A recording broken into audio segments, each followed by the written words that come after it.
This video is specifically for the deformities observed in the lumbar spine when we are dealing with derangements. So we can have a kyphotic deformity. Patient's lumbar spine is positioned in flexion, unable to extend. Kyphotic deformity. Lorditic deformity, exact opposite. Patient's spine is positioned in extension, unable to flex. These are kyphotic and lordotic deformities, specifically of the lumbar spine. I suppose you can see them in the cervical or thoracic, but hallmark really, these are derangements, lumbar spine, kyphotic and lordotic deformities. This one of my favorites, I like the lateral shift deformity. The patient's trunk and shoulder are positioned laterally and related to the pelvis. Patient is unable to correct the shift. With a lateral shift, you can have a obviously right or left lateral shift.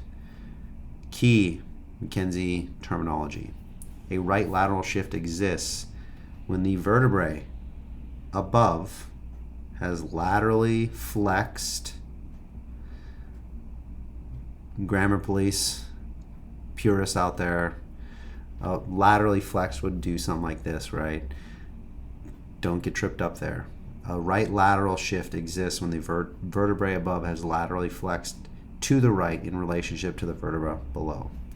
I realize on the video I'm showing you backwards, the other way. So, carrying the trunk with it, the upper trunk and shoulders are shifted to the right, a right lateral deformity.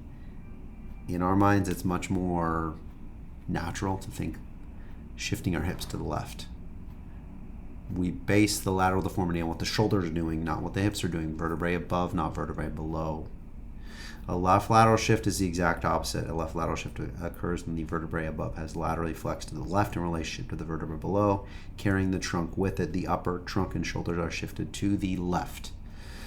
Contralateral and ipsilateral shifts, again, lateral shifts. Contralateral shift occurs when the patient's symptoms are in one leg, right leg, and the shift is in the opposite direction. So I'm shifted, let's say I have right leg pain, it's a derangement. My symptoms are peripheralization or peripheralized.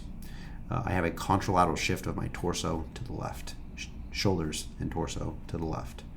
So patient's symptoms are in one leg and the shift is in the opposite direction. For instance, right leg pain with upper trunk and shoulders shifted laterally to the left. Ipsilateral shift.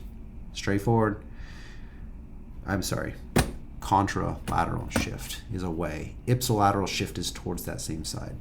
So ipsi and contra, and this is where knowing words is important. Ipsilateral shift occurs when the patient's symptoms are in one leg and the shift is to the same side. Contralateral, opposite. Ipsa, same. For instance, right leg pain and upper trunk and shoulders are shifted laterally to the right. Pain is in the right leg. I'm also shifted to the right. So we can have a relevant lateral shift, and this is the criteria to establish a relevant lateral shift. This is the last part of the lateral shifting. Okay, and this is again the last part of deformities observed in the lumbar spine in relationship to the derangement. Criteria to establish the clinical relevance of a lateral shift. Upper body is visibly and unmistakably shifted to one side. Onset of shift occurred when the back pain started. My back pain hurt. Did you know you were shifted? Yeah, I felt a little off. The patient is unable to correct the shift on their own. These are all criteria to establish relevant lateral shift. Can you correct it? I can't. Oh, it hurts too bad. Or if the patient is able to correct the shift, they cannot maintain the correction. Look, I got it. They let go and they just shift right back. Correction affects the intensity of symptoms. Right leg pain shifted in this. Shifted one side of a relevant lateral shift. If it is a contralateral shift with right leg pain, I'm shifted away to the left. I go to correct it. Every time I go to correct it, it hurts more. I let go. I can't correct it. Every time I go to correct it, it makes the intensity worse. And correction causes either centralization or worsening of peripheral symptoms. What does this sound like? This sounds like a directional preference. Directional preference is only seen with a derangement.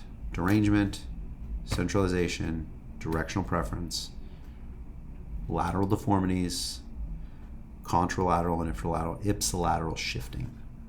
Are they relevant or not?